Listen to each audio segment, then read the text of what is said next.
नमस्कार मंडळी. आज आपण बनवतो चमचमीत अशा भरलेल्या मिरच्या आणि ह्या चवीला अतिशय स्वादिष्ट लागतात. तर आता पावसाच्या सीझनमध्ये या मिरच्या हमखास आपल्याला मार्केटमध्ये मिळतात. मी अशा लांबड्या मिरच्या घेतलेल्या त्यांना मध्ये कट दिलेला आहे.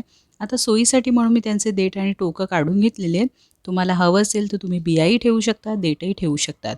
आता आपण एक चमचाभर मीठ घेतलेलं आहे. साधारण इथे 8 ते 9 मिरच्या आहेत. त्यांना थोडं थोडं करून किंचितसर आपण मीठ आतमध्ये लावून घेणार आहोत. जेणेकरून आपल्याला या मिरच्या त्यांचा कुठलाही त्रास होणार नाही आणि ना की आपल्याला त्या मिरच्या तिखट लागतील. आता 10 मिनटं आपल्याला यांना बाजूला ठेवायचं आहे. याचं सारण आपण बनवून घेऊया. कढईमध्ये साधारण 1.5 चमचा मी इथे बेसन घेतलेलं आहे. त्यामध्ये पाव चमचा मी हळद घातलेली आहे. छान आपल्याला हे मिश्रण खरपूस भाजून घ्यायचं आहे. साधारण 5 मिनिटानंतर रंग बदलेल आणि हे मिश्रण थोडंसं सुकं होईल.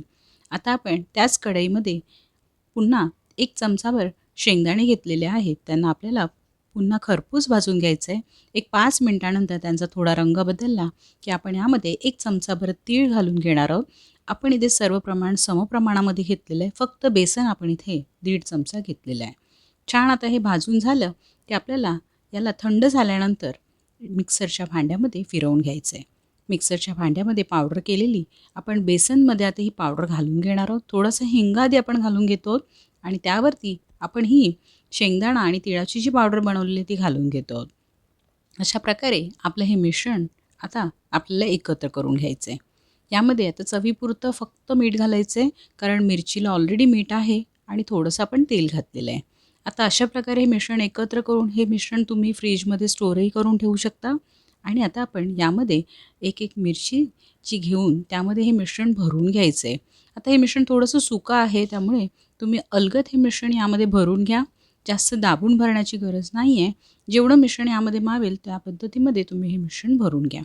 आता या अशा प्रकारे आपल्या मिरच्या भरून झालेल्या आहेत. छान आता आपण काय करायचं आहे, नॉनस्टिक तवा घेतलेला आहे.